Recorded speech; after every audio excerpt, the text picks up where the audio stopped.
سامعین محترم، السلام علیکم ورحمۃ اللہ تعالی وبرکاتہ۔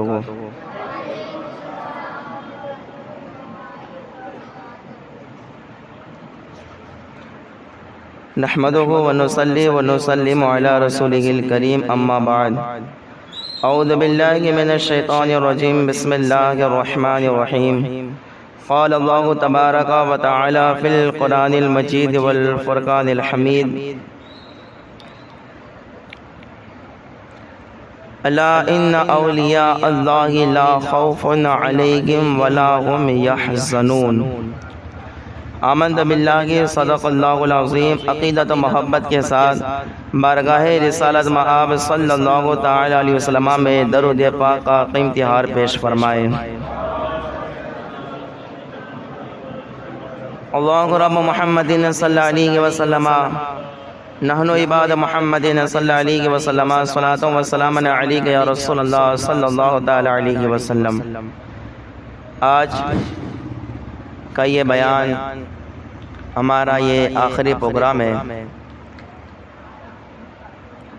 اور آج ہمارے اور آپ کے درمیان ذکر ہوگا امام اہل سنت اعلیٰ حضرت عظیم البرکت عظیم المرتبت الشاہ امام احمد رضا خاں فاضل بریلوی کا۔ آج انشاءاللہ تبارک و تعالی یہ ذکر ہوگا۔ شاعر فرماتے گئے، جلوہ ہے نور ہے کہ سراپا رضا کا ہے، جلوہ ہے نور ہے کہ سراپا رضا کا گے، تصویر سنیت ہے کہ چہرہ رضا کا گے، تصویر سنیت ہے کہ چہرہ رضا کا گے۔ اور فرماتے ہیں کہ وادی رضا کی گے کوگے ہمالا رضا کا گے، وادی رضا کی گے کوگے ہمالا رضا کا گے، جس سمت دیکھیے وہ علاقہ رضا کا گے، جس سمت دیکھیے وہ علاقہ رضا کا گے۔ اور دستار آ رہی گے زمین پر جو سر اٹھے، شاعر کہتے ہیں دستار آ رہی گے زمین پر جو سر اٹھے، کتنا بلند آج فریرہ رضا کا گے، کتنا بلند آج فریرہ رضا کا گے۔ اور فرماتے ہیں کہ کس کی مجال ہے جو نظر بھی ملا سکے، کس کی مجال ہے جو نظر بھی ملا سکے، دربار مصطفیٰ میں ٹھکانہ رضا کا گے، دربار مصطفیٰ میں ٹھکانہ رضا کا گے۔ اور شاعر کہتا ہے کہ اگلوں نے تو لکھا گے بہت کچھ علم دین پر، اگلوں نے تو لکھا گے بہت کچھ علم دین پر، لیکن جو کچھ اس صدی میں گئے وہ تنہا رضا کا گئے۔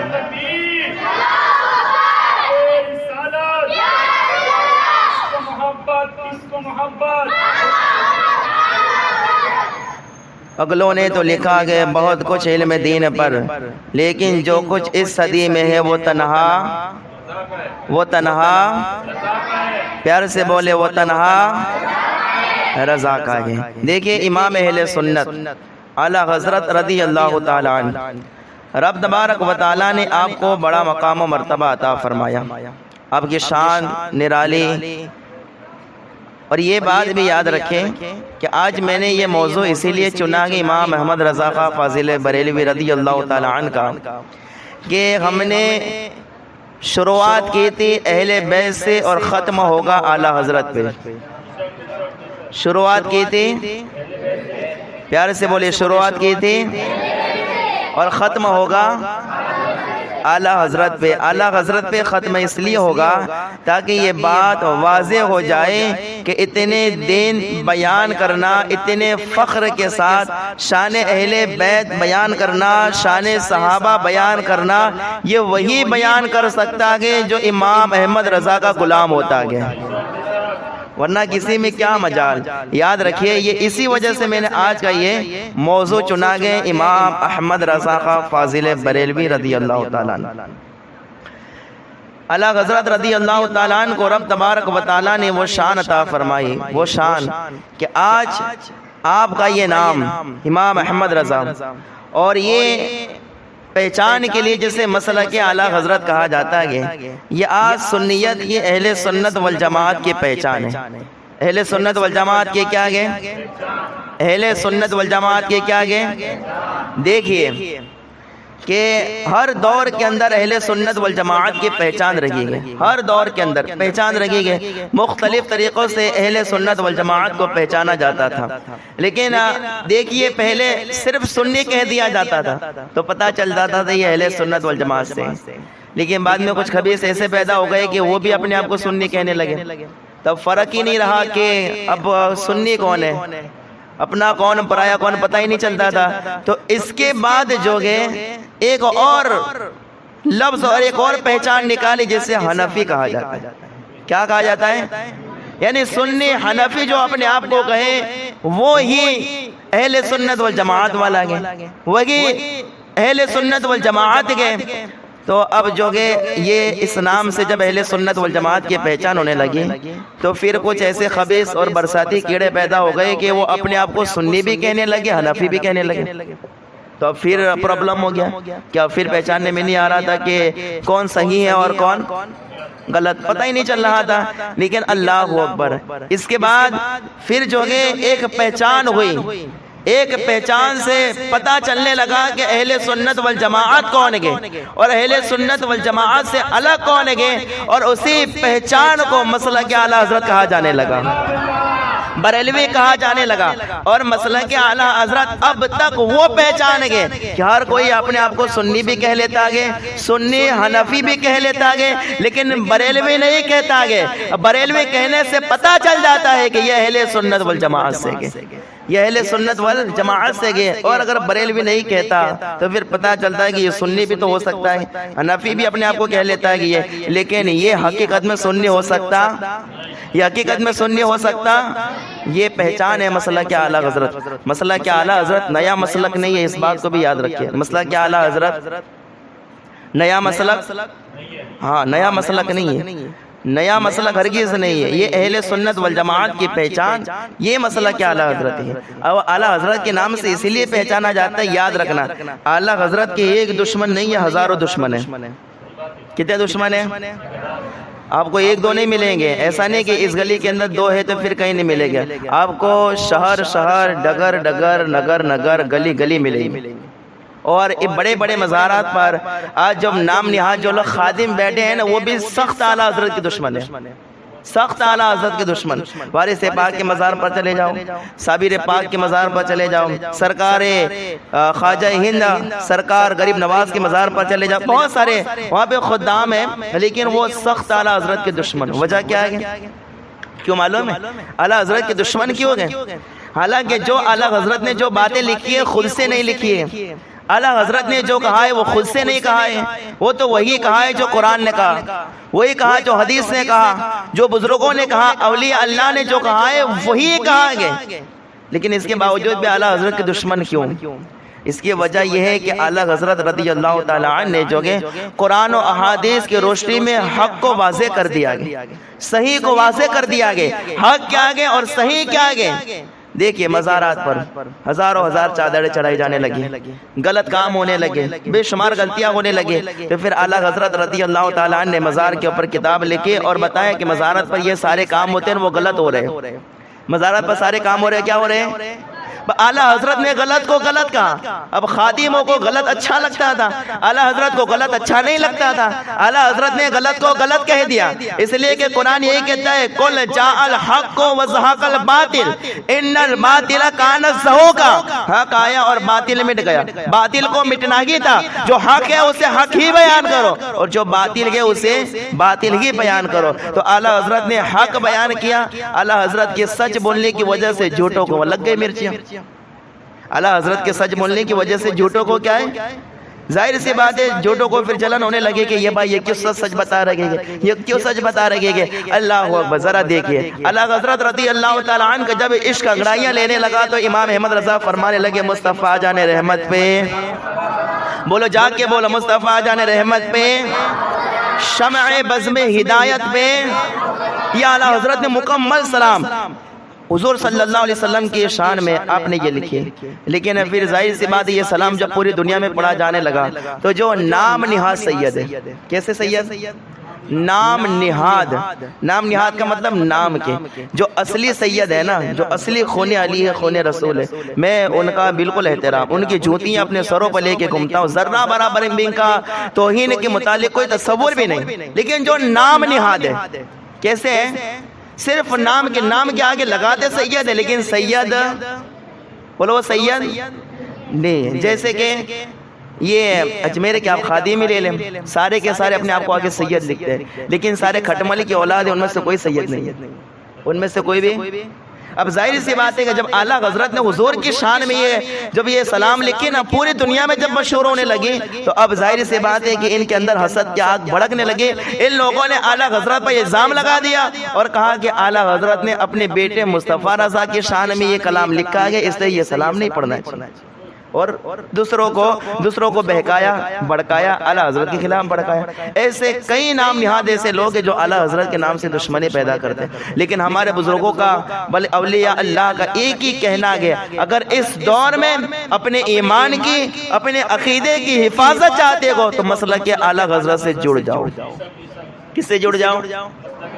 اعلیٰ حضرت کے مسلک سے جڑ جاؤ، ہے نا، امام احمد رضا سے جڑ جاؤ، تمہارا ایمان بھی سلامت رہے گا، تمہارا عقیدہ بھی سلامت رہے گا، اس لیے کہ اعلیٰ حضرت عقیدوں کو لوٹنے والے، عقیدوں کو برباد کرنے والے ایمان کے لٹیرے نہیں تھے، بلکہ ایمان کے لٹیروں سے ہمارا ایمان بچا کے امام احمد رضا نے ہمیں یہ کہا ہے، سونا جنگل، پیار سے بولے سونا جنگل، رات اندھیری چھائی بدلی کالی گئے، سونے والوں جاگتے رہیو۔ یہ کس نے کہا بھائی؟ اگر یہ ایمان کے لٹیرے ہوتے، اگر یہ عقیدے کو برباد کرنے والے ہوتے تو ہمیں جگاتے کیوں بھائی؟ ہم تو سو ہی رہے تھے نا، ہمیں سوئے رہنے دیتے، یہ کہتے کیوں؟ لیکن وہ لٹیرے نہیں، وہ لوٹنے نہیں آئے تھے، وہ تو بلکہ لٹانے کے لیے آئے تھے، لوگوں کے ایمان کو بچانے کے لیے آئے تھے۔ تو کیا کہہ دیا؟ سونا جنگل، رات اندھیری، چھائی بدلی کالی گئے، سونے والوں جاگتے رہیے، چوروں کی رکھوالی، چوروں کی رکھوالی ہے، چور ہی رکھوالی کر رہے گی۔ اب سمجھ آئی؟ تم کو جو کہہ رہے ہیں کہ قال اللہ قال رسول، جو تمہیں کہہ رہے ہیں اللہ نے فرمایا، رسول اللہ نے فرمایا، یہ کہنے والے گے تمہارے ایمان کو لوٹنے والے گے، ایمان کو برباد کرنے والے۔ اگر اپنے ایمان کو بچانا چاہتے ہو تو پھر اعلیٰ حضرت نے کیا کہا؟ ایک ہی بات کرنا، دشمن احمد پہ شدت کیجئے۔ کیا کہا؟ دشمن احمد پہ شدت کیجئے، ملحدوں کی کیا مروت کیجئے، اور غیظ میں جل جائے بے دینوں کے دل، یا رسول اللہ کی کثرت کیجئے، یا رسول اللہ کی کثرت کیجئے۔ یہ امام اہل سنت اعلیٰ حضرت رضی اللہ تعالیٰ عنہ کا پیغام ہے۔ یہ اللہ اکبر، اعلیٰ حضرت نے ہمیں اس طریقے سے جگایا ہے۔ اعلیٰ حضرت رضی اللہ تعالیٰ عنہ، یہ مختصر سے وقت میں آپ کی شان بیان ہو یہ ممکن ہے نہیں ہے، لیکن اللہ اکبر، میں آپ کو صرف وہ القابات سنا دیتا ہوں جو القابات میں نے اور تم نے نہیں دیے، بلکہ وقت کے بڑے بڑے اکابر اولیاء اللہ بزرگان دین نے آپ کو یہ القابات عطا فرمائے گئے۔ وہ القابات آپ کو میں آپ کے سامنے رکھ رہا ہوں، وہ القابات ذرا سنیے گا اور ذرا سوچنا، اتنے بڑے بڑے القابات اتنے بڑے اولیاء اللہ اور بزرگان دین نے دیے گئے، تو کچھ تو دیکھ کر دیے ہوں گے نا بھائی؟ بولو کچھ تو دیکھ کر دیے ہوں گے نا؟ کیسے ہی دے دیے؟ کچھ تو دیکھ کر دیے ہوں گے کہ بھائی ان میں کیا ہے۔ اب ذرا وہ القابات سننا، اب ذرا بیدار ہو کے وہ القابات سننا تاکہ مجھے پڑھنے میں بھی مزہ آئے۔ ایسا نہیں کہ پھر ایسا نہ ہو کہ میں مردوں کے سامنے پڑھ رہا تو مجھے کچھ پتہ ہی نہیں چل رہا ہے کہ میں کن کے سامنے پڑھا۔ ذرا بیداری کا ثبوت دے کے ایک مرتبہ پیار سے کہے سبحان اللہ، اور نبی پاک صلی اللہ علیہ وسلم کی محبت میں دونوں ہاتھوں کو اٹھا کے کہتے یا رسول اللہ، اور پیار سے بول دے یا حبیب اللہ۔ ہاں، اب ذرا توجہ کے ساتھ جو گے ان القابات کو سننا جو بڑے بڑے اکابر اولیاء اللہ نے، بڑے بڑے فقہاء اور محدثین نے امام اہل سنت کو جو القابات عطا فرمائے گئے، سارے فرماتے گئے امام عاشقہ، پیار سے بول دے فرماتے ہیں امام عاشقہ محقق دورہ علامہ زمان فخر الاعیاں کنز الاحصاء معتمد عالمہ معلم فقیہہ تاج العلماء تاج الحکمہ سراج الصلحاء سراج الفقہاء صاحب فہم و ذکا امام المشائخ والمغارب، اور فرماتے ہیں بقیت السلف حجت الخلف تاج الفہول جامع معقول منقول محب اولاد بطول فاضل جلیل عالم نبیل، اور فرماتے ہیں محدث عدیل شمشیر بے نیام رہنمائے ہر خاص و عام سید العلماء والاعلام قدوۃ السالکین زبدۃ العارفین حجت السالکین سند المحدثین سلطان العاشقین علم و حکمت کے بحر بے قرار، اور محدثین فرماتے ہیں امام اعظم کے تدبر کے نشاں اعلیٰ حضرت عظیم المرتبت عظیم البرکت، فرماتے ہیں پروانہ شمع رسالت کنز الکرامت جبل استقامت حامی سنت ماہی بدعت صاحب رشد و ہدایت مخزن علوم شریعت و معرفت وارث تاج مجددیت، آگے فرماتے ہیں مؤید ملت طاہرہ صاحب حجت قاہرہ مطلع انوار رحمانی منبع اسرار سمدانی، آگے فرماتے ہیں کاشف رموز پنہانی فانوس نور حقانی نائب غوث جیلانی، پیار سے بولے نائب غوث جیلانی، فرماتے ہیں جانشین امام ربانی صاحب تحقیق و تدقیق و تنقیح زمانے کی برکت آفتاب معرفت اسلام کی سعادت دریائے بلند ہمت مشکلات علم کا کشادہ کرنے والا طاقتور قلم اور زبان والا دین کا نشان و ستون جامع علوم و فنون عالم نبیل فاضل جلیل عالم نبیل فاضل جلیل، فرماتے ہیں عالم باعمل صاحب عدل و انصاف محیط کامل امام کامل ولی کامل قبلہ اہل دل چراغ خاندانہ برکاتیہ چراغ خاندانہ برکاتیہ، فرماتے ہیں امام الائمہ نور یقین استاذ معظم مجدد اعظم شاہ ملک سخن الحافظ العالم المحدث المفسر المدقق المفکر الشاہ امام محمد رضا۔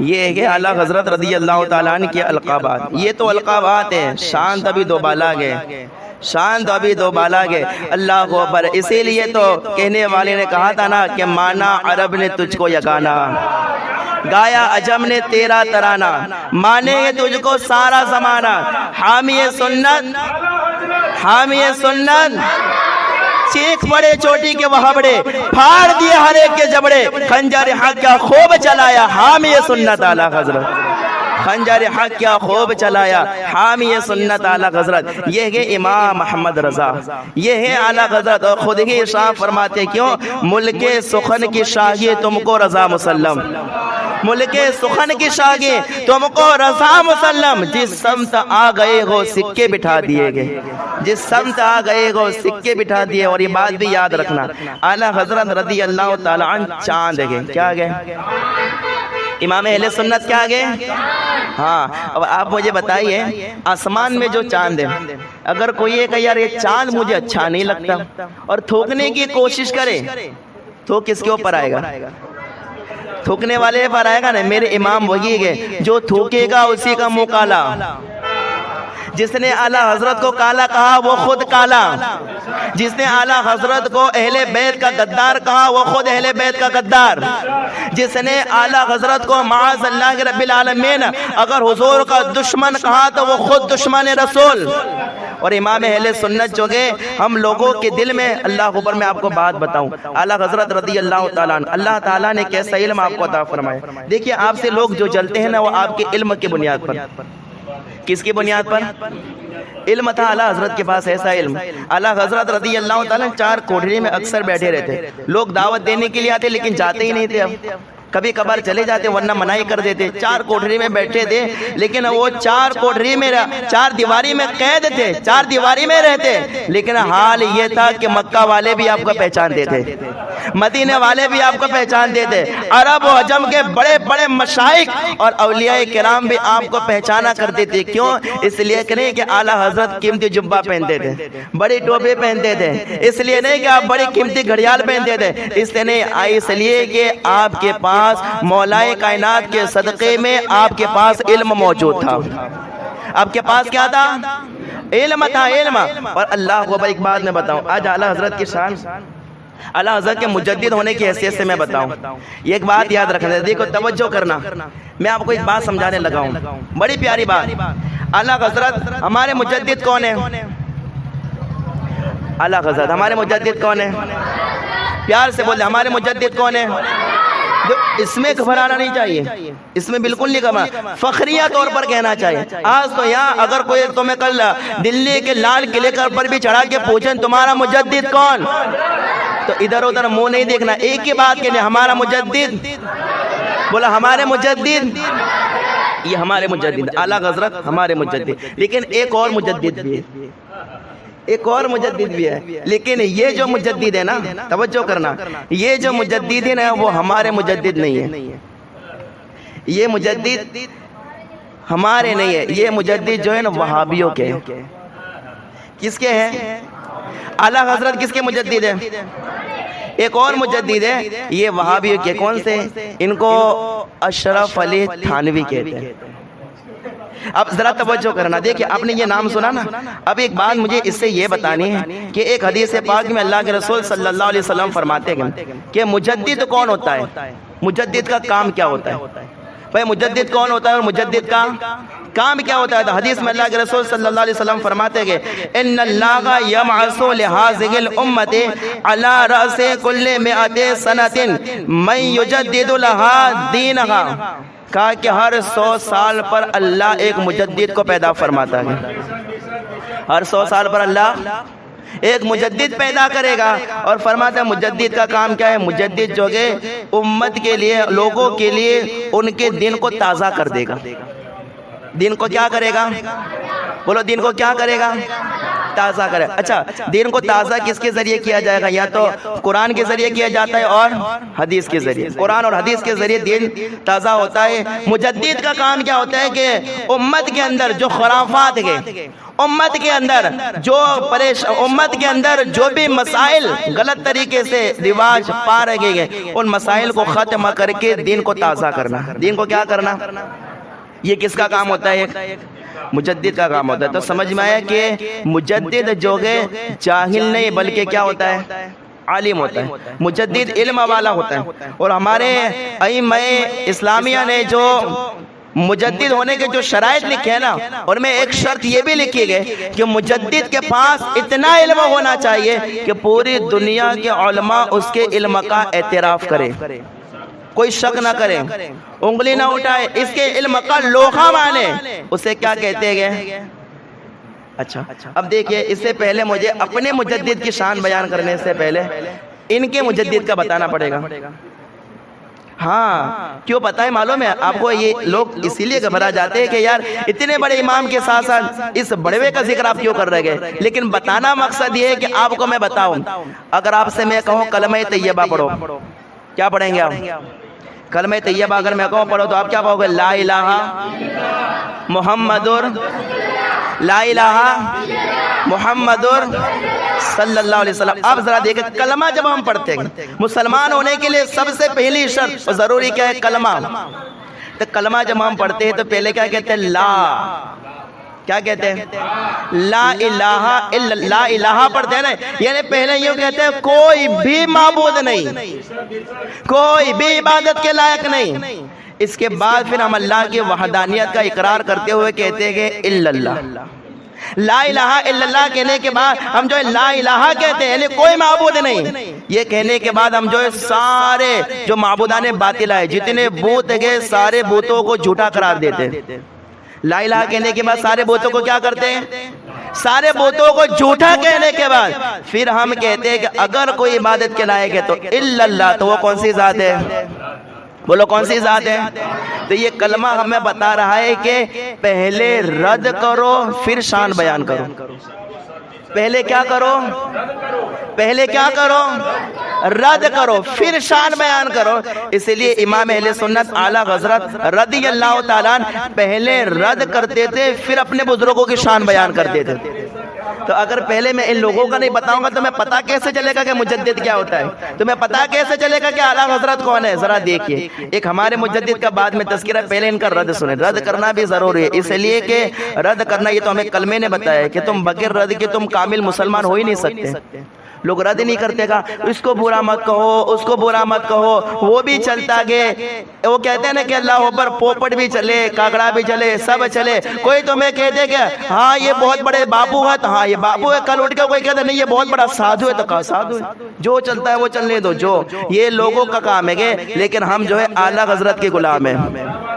یا پل پلے نہیں چلتے گئے، یا ٹنا ٹن چلتے گئے، یا کیسے چلتے گئے؟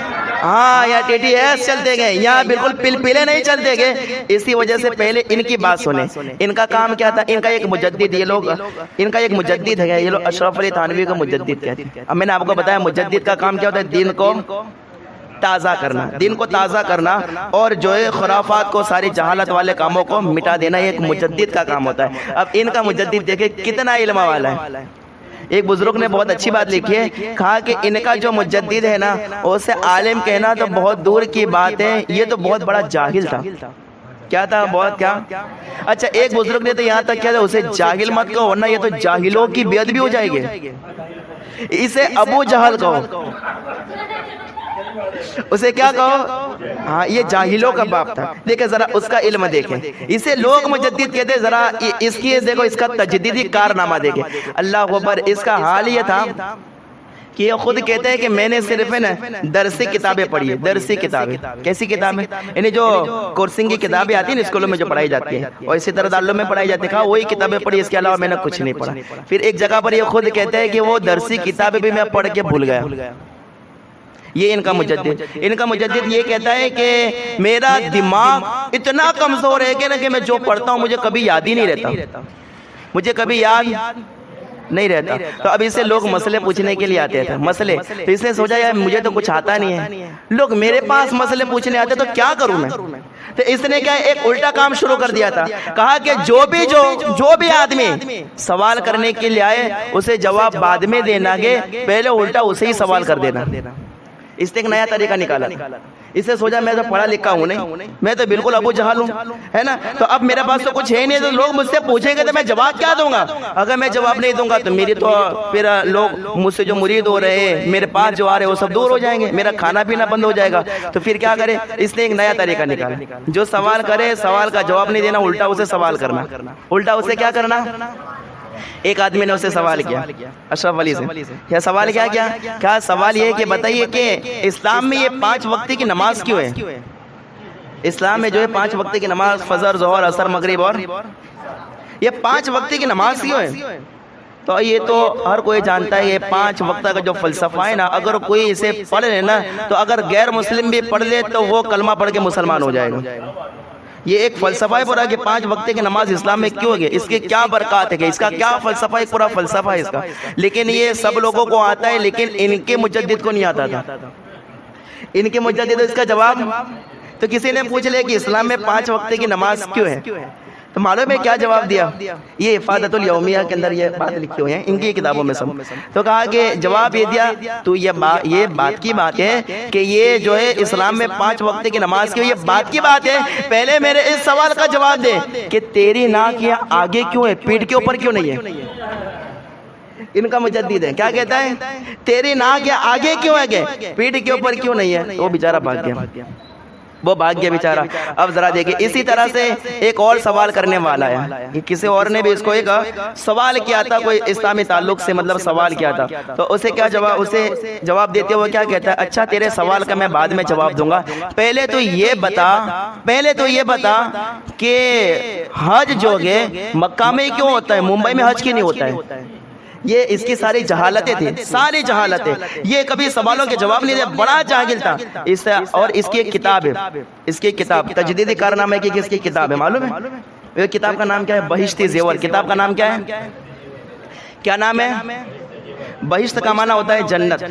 اور اس نے کتاب کا نام یہ لوگ ایسے رکھتے تھے، خبیث نام ایسے رکھتے کہ لوگ پڑھ کے سمجھ جائے کسی مسلمان کی کتاب ہے، کسی اللہ والے کی کتاب ہے. نام بھی ایسا رکھ. ایک بہت جس نے پوری دنیا میں فتنہ پھیلا کے رکھا ہے نا، اس نے اس کتاب کا نام کیا رکھا تھا معلوم ہے؟ تقویۃ الایمان، یعنی ایمان کو مضبوط کرنے والی. اور اس میں ساری گھٹیا باتیں لکھی. اور ایک کتاب اس نے اشرف علی تھانوی نے لکھی ہے جس کا نام ہے بہشتی زیور. اس کا تجدیدی کارنامہ، یہ مجدد ہے، اس کی مجدد ہونے کا علم اس نے اس کتاب میں لکھا ہے. کیا لکھا معلوم ہے؟ اس کتاب میں اس نے ایک جگہ پر لکھا ہے صابن بنانے کا طریقہ، اس نے ایک جگہ پر لکھا ہے کہ بسکٹ بنانے کا طریقہ، اسی طرح اس نے ایک جگہ لکھا ہے کہ دودھ سے دہی بنانے کا طریقہ. اس نے اسی طریقے سے مطلب ہر طریقے کا اس نے کس طرح سے پھل فروٹ بنایا جاتا ہے وہ ساری ترکیبیں لکھی ہیں. اور یہ کہتے ہیں یہ مجدد. یہ کیا ہے؟ یہ ان کے گھٹیا مجدد. لیکن اب ہمارے مجدد اعلیٰ حضرت ہے. اب ہمارے اعلیٰ حضرت ہے. ہمارے مجدد کا علم دیکھیں، ان کا مجدد اور ان کا رد ہوا. اب ذرا ہمارے امام اہل سنت اعلیٰ حضرت سنیوں کی جان، اہل سنت والجماعت کی پہچان، اعلیٰ حضرت امام محمد رضا خان فاضل بریلوی رضی اللہ تعالیٰ عنہ کا علم دیکھیں.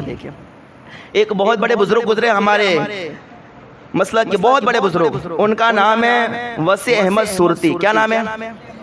وسیع احمد. یہ باتیں یاد رکھیے گا، وسیع احمد صورتی. تو اب جو ہے بہت بڑے امام، بہت بڑے عالم دین تھے. اب ان کا علم ایسا تھا کہ ان کو بخاری شریف پوری زبانی یاد تھی. بخاری شریف کیا تھی؟ ان کو پوری زبانی یاد تھی. ان کو پوری بخاری منہ پر پڑھتے تھے. جس طریقے سے ایک حافظ جو ہے تراویح میں کیسے قرآن پھٹافٹ پڑھتا گیا، اسی طریقے سے یہ جو ہے پوری بخاری شریف پڑھتے تھے. وسیع احمد صورتی. اور یہ وسیع احمد صورتی اور اعلیٰ حضرت دونوں کے بہت پکی دوستی تھی. کیا تھی؟ بہت پکی کیا تھی؟ دوستی تھی. اب یہ جو وسیع احمد صورتی ہے نا، یہ کس کے مرید تھے معلوم ہے؟ فضل الرحمان گنج مراد آبادی کے. فضل الرحمان کے یہ مرید تھے. اب ایک اور بزرگ ہے جن کا نام ہے آج جنہیں کہتے ہیں ہاشمی میاں اور مدنی میاں. ہاشمی میاں اور مدنی میاں، ان کے والد جو تھے، ان کے والد کا نام تھا محدث اعظم ہند. کیا نام تھا؟ محدث اعظم. محدث اعظم ہند جو ہے یہ وسیع احمد صورتی صاحب کے اسٹوڈنٹ تھے، شاگرد تھے. کیا تھے؟ شاگرد تھے. تو اب جو ہے اب یہ وسیع احمد صورتی صاحب مرید کس کے تھے؟ فضل الرحمان گنج مراد آبادی کے. لیکن یہ نا ہر وقت اعلیٰ حضرت کا زبان سے ذکر کرتے تھے. ہر وقت اعلیٰ حضرت کے گن گاتے تھے، ہر وقت اعلیٰ حضرت کا ذکر کرتے تھے. تو ایک مرتبہ محدث اعظم ہند نے پوچھا کہ میاں بات کیا ہے؟ استاد محترم بات کیا ہے؟ آپ مرید تو گئے فضل الرحمان گنج مراد آبادی کے، لیکن آپ جو ہے ہر وقت جب بھی زبان کھولتے گئے تو ذکر اعلیٰ حضرت کا کرتے گئے. تو علامہ محدث صورتی نے کیا جواب دیا؟ وہ فرماتے بات تو برابر. میرے جو پیر و مرشد گئے، میرے پیر و مرشد نے مجھے حدیث سکھائی گئے، میرے پیر و مرشد نے مجھے طریقہ سکھایا گئے. لیکن اگر ہمارے دل میں اگر عشق کسی نے پختہ کیا گئے، اگر ایمان کسی نے پختہ کیا گئے، اگر ہمارے دل میں اگر عشق رسول کا چراغ اگر کسی نے جلایا گئے، تو وہ جلانے والی ذات امام احمد رضا کی ذات ہے، اعلیٰ حضرت کی ذات ہے. کہا اس وقت اعلیٰ حضرت کا میں ہر وقت ذکر کرتا رہتا ہوں. تو اللہ اکبر. ایک مرتبہ ان کا مزار کہاں پر ہے؟ پیلی بھیت کے اندر. کہاں مزار ہے ان کا؟ بولو بولو پیار سے، کہاں مزار ہے؟ پیلی بھیت میں. اعلیٰ حضرت کے بہت پکے دوست تھے. تو جب ان کے مرید جو ہے نا وسیع احمد صورتی صاحب کے مرید انہیں دعوت دینے کے لیے آتے تھے کہ چلیے کھانے ہمارے گھر، چلیے کھانے. تو وہ اکثر کہا کرتے تھے کہ میں تمہارے گھر کھانے آؤں گا، لیکن پہلے یہ بتاؤ کہ تم نے اعلیٰ حضرت کو دعوت دی ہے کہ نہیں دی. یعنی اعلیٰ حضرت کے ساتھ ہی وہ جاتے تھے اکثر و بیشتر، اعلیٰ حضرت کے ساتھ ہی. تو اعلیٰ حضرت جو ان کی بات ٹالتے نہیں تھے، لیکن کبھی کبھار منع بھی کر دیتے تھے کہ مجھے لکھنا پڑھنا رہتا ہے، تم دعوت کھاؤ لیکن مجھے جو ہے پڑھنا لکھنا ہے. تو اب جو ہے ایک مرتبہ ایسا ہوا کہ ایک آدمی نے سید وسیع احمد صاحب کو دعوت دی کہ ہمارے گھر کھانے چلیے. تو انہوں نے کہا اعلیٰ حضرت کو دعوت دیا. تو یہ اعلیٰ حضرت کے پاس لے کے گئے. وسیع احمد صاحب کہا کہ یہ دیکھیے بہت اچھے آدمی کے، بڑے متقی پرہیزگار ہے، دعوت دی گئے تو آپ کو بھی جانا ہے، مجھے بھی جانا ہے. کیا کہا؟ آپ کو بھی جانا ہے. اور دیکھو پہلے ان لوگوں کی بات سنیے، اب اعلیٰ حضرت کی بھی بات ذرا سنیے. ان کے مجدد جو ہے ٹپوری مجدد کو سنا، تو اب ہمارے اعلیٰ حضرت کو بھی سنیے کہ اللہ نے اعلیٰ حضرت کو کیسا علم عطا فرمایا اور آپ کو مجدد کیوں کہا جاتا ہے اور آپ کا تجدیدی کارنامہ کیا ہے. اعلیٰ حضرت نے کہا ٹھیک ہے چلو دعوت قبول. وسیع احمد صورتی صاحب اور اعلیٰ حضرت دونوں دعوت کھانے کے لیے گئے. دعوت کھانے کے لیے گئے تو وسیع احمد صورتی صاحب جو تھے نا، انہیں زیادہ تر رنگن بہت اچھے لگتے تھے. یہ بزرگوں کی خوراک ہے. کون سا؟ ہاں کیا کہتے ہیں اسے؟ بیگن، رنگن جسے کہتے ہیں نا، بیگن. تو یہ وسیع احمد سورتی صاحب کو بہت اچھا لگتا ہے. کہیں پر بھی دعوت میں جائے تو چاہے کچھ بھی کھانا بنائے لیکن بیگن کی سبزی ضرور بن کے آتی ہے. تو اعلیٰ حضرت اور دونوں ایک ساتھ کھانے کے لیے گئے، بیٹھے ساتھ میں، بڑا طرح طرح کا اچھے کھانے بنائے تھے. بیٹھے تو اتنے میں جو کہ وسیع احمد سورتی صاحب کے لیے بیگن کی سبزی آئی. کس کی سبزی آئی؟ اور یہ دونوں اتنے پکے دوست تھے نا، اتنے پکے دوست، اور ایسے مطلب ہر وقت ساتھ رہتے تھے، اکثر بیشتر یہ ساتھ رہتے تھے. دوستی کا یہ حال تھا کہ اعلیٰ حضرت زیادہ تر حقہ پیتے تھے. کیا پیتے تھے؟ بولو کیا پیتے تھے؟ اور وسیع احمد سورتی صاحب جو ہے نا اکثر بہت زیادہ چائے پیتے تھے. کیا پیتے تھے؟ ان دونوں میں اتنی اچھی دوستی تھی نا. ایک مرتبہ وسیع احمد صاحب نے اعلیٰ حضرت سے کہا کہ یار امام کیا بات ہے، آپ تو بہت حقہ پیتے ہو لیکن جنت میں آگ تھوڑی ہوگی. کیا کہا؟ جواب کیا کہ اعلیٰ حضرت حقہ بہت پیتے تھے. دونوں میں دوستی ایسی تھی کہ وسیع احمد صاحب نے کیا کہا کہ امام بہت حقہ پیتے ہو، جنت میں آگ تھوڑی ہوگی، جنت میں تھوڑی انگارے ہوں گے تو آپ وہاں کیسے حقہ جلاؤ گے؟ تو اعلیٰ حضرت بھی جو کہ اللہ پر خوش طبع کرتے ہوئے آپ بڑی ہنسی والے انداز میں ارشاد فرماتے کہ وسیع صاحب بات ایسی ہے، مجھے معلوم ہے کہ جنت میں انگارے نہیں ہوں گے لیکن آپ کو بھی چائے بہت اچھی لگتی ہے، جب آپ کی چائے بنے گی تھوڑے انگارے اس میں سے نکال لوں گا، جب آپ کی چائے بنے گی تھوڑے انگارے سے اس میں سے میں نکال لوں گا. یہ اتنی گہری اور اتنے خوش طبیعی کیا کر دیتے. اب ایک دسترخوان پر کھانے کے لیے بیٹھے.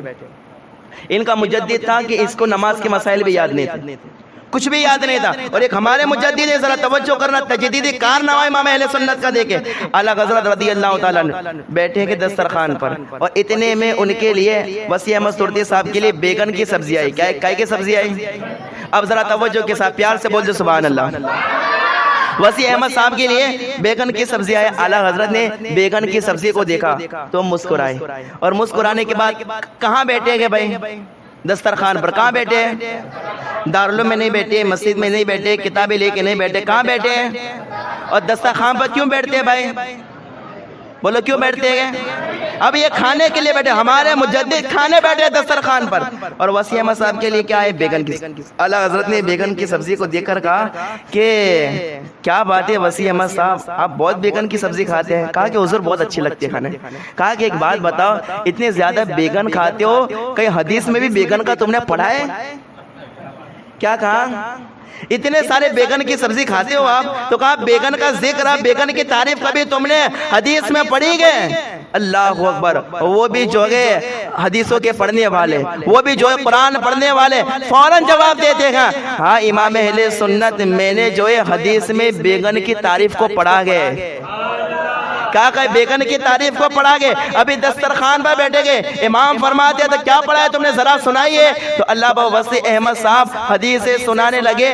آپ نے بیگن کی تعریف پر 14 حدیثیں سنا دی. بولو پیار سے، کتنی حدیثیں سنائی؟ 14 حدیثیں سنا دی آپ نے. اعلیٰ حضرت سن کے بڑے خوش ہوئے. اعلیٰ حضرت نے فرمایا بس ہو گیا، یہ 14 حدیثیں آپ نے پڑھی ہے. کہاں بیگن کے تعریف میں یہ 14 حدیثیں پڑھی ہے. اب ذرا ہمارے امام کا علم دیکھیں، ہمارے مجدد کا علم دیکھیں. اعلیٰ حضرت نے فرمایا یہ 14 تو صحیح، لیکن اس کے علاوہ 7 حدیثیں اور بیگن کی تعریف میں گئے. یہ 14 تو صحیح، اس کے علاوہ کتنی گئے؟ 7 اور گئے. 14 اور 7 کتنے ہوتے ہیں؟ کتنے ہوتے ہیں؟ اعلیٰ حضرت نے 21 حدیثیں بیگن کی تعریف میں اسی دسترخوان پر بیٹھے ہوئے سنائی. صرف حدیثیں نہیں سنائی، راویوں کے نام بھی سنائے. راویوں کے نام سنانے کے بعد راویوں کی ہسٹری بھی سنائی. اس کے بعد آپ نے 1 سے لے کر 21 حدیث تک ساری حدیثوں کے بارے میں فرمائے یہ ساری کے ساری حدیثیں ضعیف ہیں. کیا فرمایا؟ ساری کے ساری حدیثیں کیا ہے؟ ضعیف ہے، کمزور ہے. اللہ اکبر. یہ امام اہل سنت جن کا دسترخوان پر یہ علم ہے کہ جب بیٹھتے ہیں تو بیگن کی سبزی سامنے ہو تو ایک نہیں 21 حدیثیں سنا دیتے گئے، راویوں کے نام بھی سنا دیتے گئے، یہاں تک کہ راویوں کے حالات بھی بتا دیتے گئے. یہ ہمارے امام گئے جو صرف حدیث نہیں جانتے گئے، حدیث کی تحقیق بھی جانتے گئے، حدیث کی شرح بھی جانتے گئے. ایسا علم اللہ تعالیٰ نے ہمارے امام کو عطا فرمایا. ایسا علم، اسی علم کی بنیاد پر آج بہت زیادہ لوگ امام احمد رضا سے کیا کرتے ہیں؟ بولو کیا کرتے ہیں؟ ہاں چڑتے گئے، جلتے گئے. اسی وجہ سے اتنا زیادہ علم ان کے پاس کیسے آ گیا؟ اتنا زیادہ علم کیسے آ گیا؟ تو میں ایک محبت بھری بات بہت ہی کہتا ہوں کہ یاد رکھنا، جس کو جتنا زیادہ علی سے پیار ہوتا گیا اسے اتنا ہی علم ملا کرتا گیا. جتنا زیادہ علی سے جتنا زیادہ علی سے پیار ہوتا ہے اتنا ہی زیادہ علم ملتا ہے. تو آج جو جاہل لوگ مولا کائنات کی تعریف بیان کرتے تھے، میں انہیں کہتا ہوں کہ تم علی کی تعریف بیان کرتے ہو تو تمہارے پاس علم کیوں نہیں ہے؟ تو پتہ چلا کہ یہ اندر سے کچھ ہے، باہر سے باہر سے کچھ اور ہے. اسی لیے علی کا نام تو لیتے لیکن علم نہیں آتا ہے. لیکن یہ امام تھے، جیسا زبان پر ویسا دل پر، جیسا دل میں ویسا زبان پر. تو اللہ نے حضور کے صدقے میں، اہل بیت کے صدقے میں، ائمہ اہل بیت کے صدقے میں انہیں حضرت نہیں رہنے دیا بلکہ وقت کا اعلیٰ حضرت بنا دیا گیا. یہ ہے کہ ہمارے مجدد، یہ ہے کہ ہمارے اعلیٰ حضرت رضی اللہ تعالیٰ عنہ کی شان. ایک آخری بات سماعت کر لے اور دیکھیں کہ اللہ نے ہمارے امام، ہمارے مجدد کو کیا علم عطا فرمائے تھے. دیکھیے میں آپ کو ایک بات بتاؤں کہ پہلے آپ کتابوں کے نام ذرا سن لیں اور ایک مسئلہ دیکھ لیں کہ ایک مسئلہ اس وقت پیدا ہوا تھا. مسئلہ کیا تھا کہ حضور افضل ہے کہ قرآن افضل ہے. کتنا بھاری مسئلہ ہے. اگر حضور کو افضل نہ کہے تب بھی پریشان ہے، قرآن کو افضل نہ کہے تب بھی پریشان ہے. حضور وہ ذات ہے جنہیں اللہ نے سارے نبیوں کا سردار بنا کے رحمت للعالمین بنا کر بھیجا، اور قرآن وہ ہے جس سے وہ کتاب ہے کہ جو اللہ نے اپنے محبوب پر نازل فرمائی. تو اب کوئی قرآن کا بھی انکار نہیں کر سکتا، کوئی حضور کا بھی. سوال کیا ہوا کہ حضور افضل ہے کہ؟ اب ہم میں سے کوئی جواب دے تو اب زبان جگہ لڑکھڑا جائے، اگر غلط ہو جائے تو پھر پریشانی ہو جائے گی اور ایمان کا مسئلہ بن جائے گا. تو اب ذرا دیکھیں کہ ایک بہت بڑی کتاب ہے، ایک فقہ کی بہت بڑی کتاب تنویر الابصار. اس میں یہ مسئلہ آیا کہ قرآن افضل ہے یا حضور افضل. تو تنویر الابصار کے مصنف کون ہیں؟ تنویر الابصار یہ کتاب لکھی گئی محمد بن عبداللہ تمرتاشی. محمد بن عبداللہ تمرتاشی کی یہ کتاب ہے تنویر الابصار. انہوں نے یہ کتاب لکھی اور اس کتاب میں جب یہ بات چھڑی نا، یہ بات جب لکھی گئی کہ حضور افضل ہے یا قرآن افضل ہے، تو اتنے بڑے امام نے کیا جواب دیا معلوم ہے؟ جواب دیتے گئے لا اجید شیئا فی هذه المسألة لہذا السکوت لازم. اتنے بڑے وقت کے امام کہتے گئے ہم اس مسئلے میں زیادہ وضاحت نہیں پاتے گئے، اس لیے بہتر ہے کہ چپ رہا جائے. کیا کہتے ہیں اس مسئلے میں؟ کیا ہے؟ چپ رہا جائے. یہ تنویر الابصار. اب تنویر الابصار کے ایک شرح لکھے گئے، شرح کا نام ہے در مختار. در مختار اس کے لکھنے والے گئے محمد بن علی دمشقی رحمت اللہ تعالی علیہ. انہوں نے یہ کتاب لکھی در مختار. اس میں بھی یہ مسئلہ آیا حضور افضل ہے کہ قرآن. تو انہوں نے جب یہ مسئلہ اندر دیکھا، یہ مسئلہ جب آیا نا، تو انہوں نے بھی کتاب میں یہی لکھا کہ ہم اس مسئلے میں زیادہ وضاحت نہیں پاتے گئے، اس لیے اس مسئلے میں کیا ہے السکوت لازم، چپ رہنا کیا ہے بہتر ہے. چپ رہنا کیا ہے بہتر ہے. یہ کون لکھ رہا ہے؟ در مختار کے مصنف جو گئے محمد بن علی حسقفی دمشقی لکھ رہے ہیں چپ رہنا بہتر. اس کے بعد در مختار کی ایک اور شرح گئے کہ جس کا نام ہے رد المحتار. کیا نام ہے؟ رد المحتار. اس کے لکھنے والے کون؟ اس کے لکھنے والے گئے امام محمد بن عابدین شامی، ابن عابدین شامی. اس کتاب میں بھی یہ بات آئی حضور افضل ہے کہ؟ بولو حضور افضل ہے کہ؟ جب یہ بات ابن عابدین شامی کے پاس آئی تو ابن عابدین شامی نے بھی یہی جواب دیا. کیا جواب دیا؟ کہ اس مسئلے میں زیادہ وضاحت نہیں پاتے گے، اس لیے بہتر کیا ہے کہ کیا رہا جائے؟ بولو کیا رہا جائے؟ چپ رہا جائے. یہی بہتر ہے. اب دیکھیں تنویر الابصار، اس میں بھی یہی لکھا گیا کہ چپ رہنا بہتر ہے. تنویر الابصار کی شرح در مختار، اس میں بھی یہی لکھا گیا کہ چپ رہا جائے. اسی طریقے سے در مختار کی شرح رد المحتار، اس میں بھی لکھا گیا کہ چپ رہا جائے. لیکن رد المحتار کی ایک شرح لکھی گئی جس کتاب کا نام ہے جد الممتار. اس کتاب کے لکھنے والے گئے امام اہل سنت اعلیٰ حضرت. کیا ہے امام اہل سنت؟ اس کتاب کے مصنف ہیں گے. تنویر الابصار میں کیا جواب ہے گے؟ چپ رہا جائے. در مختار میں کیا جواب؟ چپ رہا جائے. رد المحتار میں کیا جواب؟ چپ رہا جائے. لیکن جب اس کی شرح لکھی گئی اللہ اکبر رد المحتار کی جد الممتار اعلیٰ حضرت نے لکھی، تو اعلیٰ حضرت رضی اللہ تعالیٰ نے جو جواب دیا نا، یہی سوال اعلیٰ حضرت سے ہوا حضور افضل ہے کہ قرآن افضل ہے؟ تو اللہ اکبر اعلیٰ حضرت رضی اللہ تعالیٰ عنہ جد الممتار کے اندر ارشاد فرماتے گئے ولیکن انی اجد ببرکت خدمت کلماتکم، پاکیزہ کلمات کی خدمت کرنے کی وجہ سے میں آپ لوگوں کو اس کا جواب بتا رہا ہوں. وقت کے بڑے بڑے ائمہ، بڑے بڑے اتنے بڑے امام جس مسئلے کو دیکھ کر یہ کہتے گئے چپ رہنا بہتر ہے، ایسے وقت میں اگر کسی نے اس کا جواب دیا ہے تو وہ ذات امام احمد رضا کی ذات ہے، بریلی کے تاجدار کی ذات ہے۔ لیکن جواب کیا دیا اعلیٰ حضرت نے؟ اعلیٰ حضرت رضی اللہ تعالیٰ عنہ فرماتی ہے لوگ پریشان ہیں لیکن بڑا سمپل مسئلہ ہے، جواب بھی سمپل ہے، آسان مسئلہ ہے، جواب بھی آسان۔ اعلیٰ حضرت رضی اللہ تعالیٰ نے اس کا جواب دیتے کہ اس کا جواب یہ ہے کہ اگر قرآن کو اللہ کی صفت مانے، کیا مانے؟ اللہ کی کیا مانے؟ اگر قرآن کو اللہ کی صفت مانے تو قرآن حضور سے افضل ہے۔ یہ جواب کس نے دیا بھائی؟ اعلیٰ حضرت نے دیا، کہا کہ اگر قرآن کو اللہ کی صفات میں سے مانے تو قرآن حضور سے افضل ہے۔ لیکن اعلیٰ حضرت کا پھر عشق جواب دیتا ہے کہ اگر قرآن سے مراد اگر یہ قرآن جو ہمارے پاس ہوتا ہے، ہاتھ میں ہوتا ہے نا بھی، آج کل ہمارے ہاتھ میں جو قرآن ہوتا ہے، جو بک بائنڈنگ کیا ہوا ہوتا ہے، جس کے ورق جل بھی سکتے گے اور پھٹ بھی سکتے گے، پرانے بھی ہو سکتے گے، تو جو قرآن ہمارے ہاتھ میں گئے تو اگر قرآن سے مراد وہ قرآن جو بک کیا ہوا ہوتا ہے ہمارے پاس ہوتا ہے، کہا اگر یہ قرآن مراد ہے تو کہا کہ اس قرآن سے پھر حضور کی ذات افضل ہے۔ پھر کس کی ذات افضل ہے؟ ہاں اس سے جو ہے حضور کی ذات افضل ہے۔ لیکن اگر قرآن سے اگر اللہ کی صفت مراد ہو تو اس سے جو کون سی ذات مراد تو کون افضل ہے؟ قرآن افضل ہے۔ اللہ اکبر۔ اس موقع پر تو یہ جواب کس نے دیا؟ جب بڑے بڑے ائمہ جب خاموش ہے اس وقت جواب کس نے دیا ہے بھائی؟ کس نے جواب دیا ہے؟ یا اعلیٰ حضرت کے رضی اللہ تعالیٰ عنہ۔ ان کے علم کی بات کریں نا تو پھر سمجھ میں نہیں آئے گا کہ کیا گئے۔ اللہ اکبر۔ ذرا اگر اعلیٰ حضرت کے علم کو دیکھنا ہو نا آپ کو فتاوی رضویہ شریف کو پڑھ لیں۔ فتاوی رضویہ شریف ہے، اعلیٰ حضرت کی اور بھی کتابیں پڑھے تو لوگ کہیں گے اعلیٰ حضرت ہے کون؟ ایک ہی بات یاد رکھنا، میں اکثر موقع پر ایک ہی بات کہتا ہوں کہ جس کو اعلیٰ حضرت سمجھ میں آ جاتے ہیں نا تو وہ چپ ہی رہتا ہے۔ اعلیٰ حضرت جس کو سمجھ میں آ جاتی ہے وہ کیا ہے؟ چپ رہتا ہے، چپ ہی رہتا ہے، بولتا نہیں ہے، بعد میں سمجھتا ہے کہ بھائی نہیں اعلیٰ حضرت تو اعلیٰ حضرت ذاتی وہ ہے جو ایرے گیرے کے دماغ میں آ ہی نہیں سکتے۔